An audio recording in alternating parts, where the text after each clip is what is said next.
अस्सलाम वालेकुम। डॉक्टर हफीज़ुर रहमान खैबर पाकिस्तान जमहूरी इत्तेहाद की जानिब से आपसे मुखातिब है।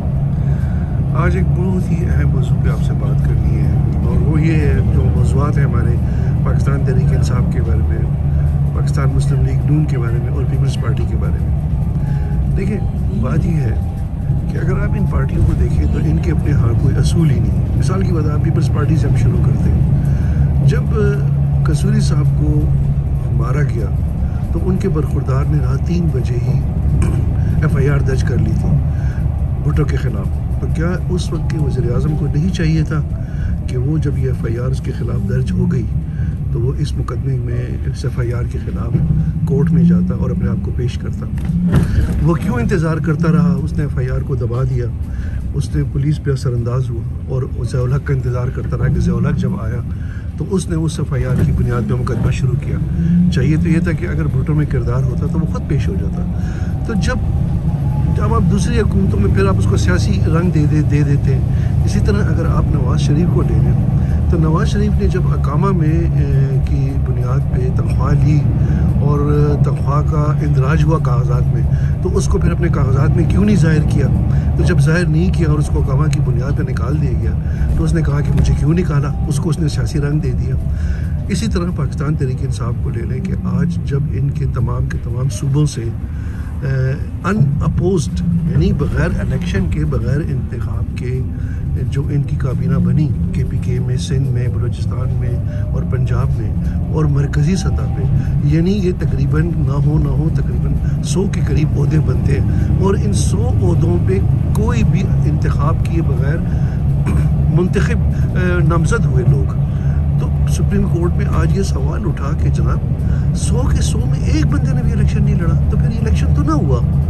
बात यह है कि ये पार्टी में, जब आपके पार्टी में कोई असूल ही नहीं है, कोई आइन पे आप अमल ही नहीं करते, तो फिर आपको जब अदालतें पकड़ती हैं, जब आपको इलेक्शन कमीशन पूछता है आपसे कि जनाब आपने तो जो, और फिर इलेक्शन कमीशन ने 2 पॉइंट रखे कि एक तो आपके तमाम ओहदों पे अनअपोज लोग आए, नामजद लोग आए, और उसके साथ ही दूसरा उन्होंने नुक्ता ये रखा कि जो आपका चीफ इलेक्शन कमिश्नर, जो इनका पार्टी का चीफ इलेक्शन कमिश्नर था, जो कि इन्होंने इलेक्शन कमीशन में नाम, जिसका नाम दिया था वो असद उमर था, और असद उमर के बाद उमर अयूब जो है वो इनका सेक्रेटरी जनरल बना। एक तो उसके बारे में नहीं बताया गया, मतलब पार्टी में जो ओहदे तब्दील हुए उसके बारे में नहीं कहा गया, और जो चीफ इलेक्शन कमिश्नर था वो भी जब तब्दील हुआ उसका भी इलेक्शन कमीशन में कागजात में जिक्र नहीं है। तो जब आप इस तरह की टेक्निकल गलतियां करते हैं तो फिर जब आपके ख़िलाफ़ एक्शन होता है तो आप उसको सियासी रंग दे देते हैं। आप कहते हैं कि जनाब ये तो सियासत की जा रही है, हमें ख़राब किया जा रहा है, हमें यही रोना पीपल्स पार्टी रोती है कि जी भुट्टो को जो शहीद किया गया तो वो एक जुडिशल मर्डर था। भाई भुट्टो ने अपने FIR में जब दर्ज हुई तो उसके ख़िलाफ़ उसने उस पर अमल क्यों नहीं किया, अदालत में क्यों नहीं किया, मुकदमा क्यों नहीं शुरू किया, अपने खिलाफ मुकदमा शुरू करता? ठीक है। इसी तरह जब नवाज शरीफ को अकामा की बुनियाद पर निकाला गया तो कागजात में उसने जिक्र क्यों नहीं? खुदा करे आपने एक माचिस ली हो, किरदार तो ये, अगर कायदे आज़म जो है वो 36 रुपये की जो गवर्नर हाउस के लिए अपने ज़ाती खर्च की कुर्सी आती है तो उसकी जेब से पेमेंट करता है वो 36 रुपये।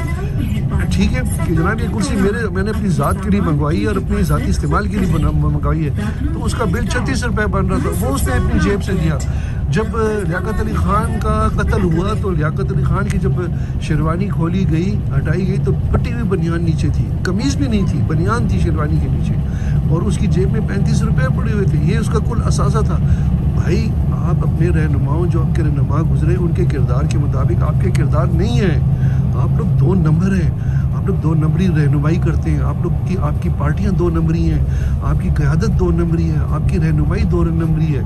तो ये इस वजह से है कि ये जमातें जो हैं ये इदारा जाती जमातें नहीं हैं, ये इंस्टीट्यूशनलाइज्ड पॉलिटिकल पार्टी नहीं है, ये इदारे नहीं हैं, ये इन्होंने मजाक बनाया है, हर चीज़ को मजाक लेते हैं, और यही लोग जब इक़्तिदार में आते हैं तो आईने पाकिस्तान के साथ मजाक करते हैं, पार्लियामान के साथ मजाक करते हैं। आज के लिए यही बहुत काफ़ी है। इंशाअल्लाह फिर अगली वीडियो में आपसे मुलाकात होगी। बहुत शुक्रिया।